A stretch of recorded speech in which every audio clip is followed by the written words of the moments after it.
Edouard, peux-tu nous parler de mildiou? Ok, alors le mildiou, vous tombez bien en ce moment parce que bon, comme partout en France, il pleut beaucoup et c'est particulièrement marqué chez nous cette année. Là, je vous ai fait venir sur cette parcelle parce que c'est un bon cas d'école. Il y en a un petit peu partout, aussi bien sur feuilles que sur raisin. Et dans certains endroits de la parcelle, on va le voir, ça commence à impacter de manière significative la récolte. Là, moi, j'ai pris quand même une bonne part de risque, il faut le dire. Hein. J'ai pas fait les premiers traitements, j'ai un petit peu espacé les premiers.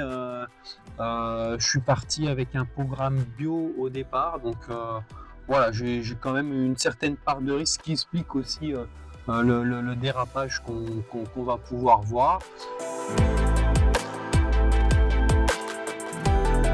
La pluie, évidemment, les conditions, bien sûr, là, comme là, les conditions parfaites, hein, là, on est en train de tourner, il tombe quelques gouttes. La chaleur, là, c'est vraiment parfait pour que le mildiou se développe. Et puis, éventuellement, si on en a eu l'année précédente, hein, puisque comme l'odium ou ces champignons-là, ça se réfugie un petit peu partout. Donc, à partir du moment où on en a, potentiellement, on peut en avoir l'année d'après, même si c'est pas toujours une logique, mais voilà, souvent il y a quand même un lien.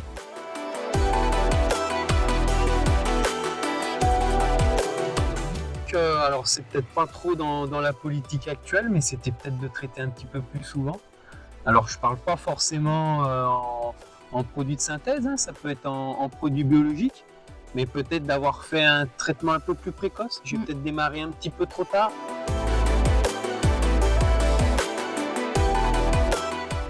Difficile de donner un réel pourcentage parce que le pire pourcentage, là où on avait eu le plus de mildiou, c'était 2021.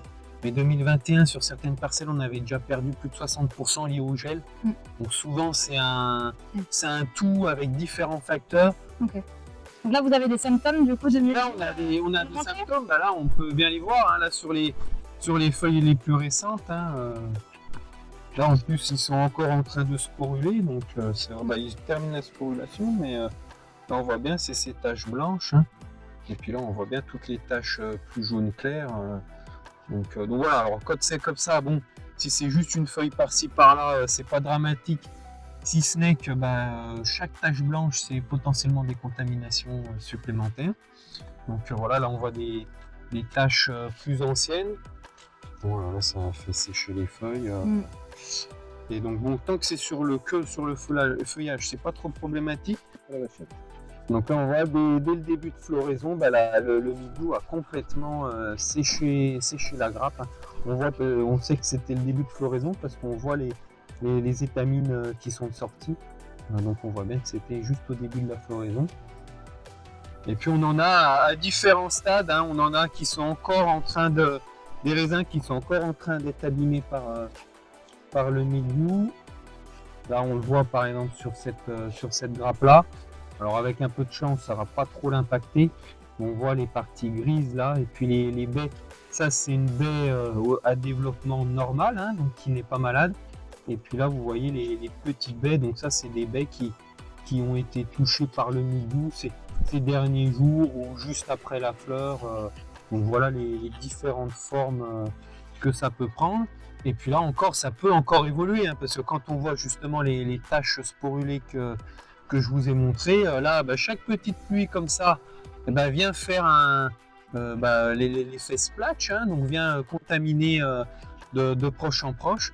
Et là, ça peut se reproduire. Donc, même si pour moi, à ce stade-là, on est à peu près sorti des eaux, parce que c'était la période la plus critique juste avant la fleur et puis au niveau de la fleur, là on sort de la période la plus critique, mais ça n'empêche que là on n'est encore pas à la véraison, donc le mildiou peut encore venir sécher pas mal de raisins. Donc tout n'est pas perdu, mais il va vraiment falloir faire attention dans les jours, semaines à venir.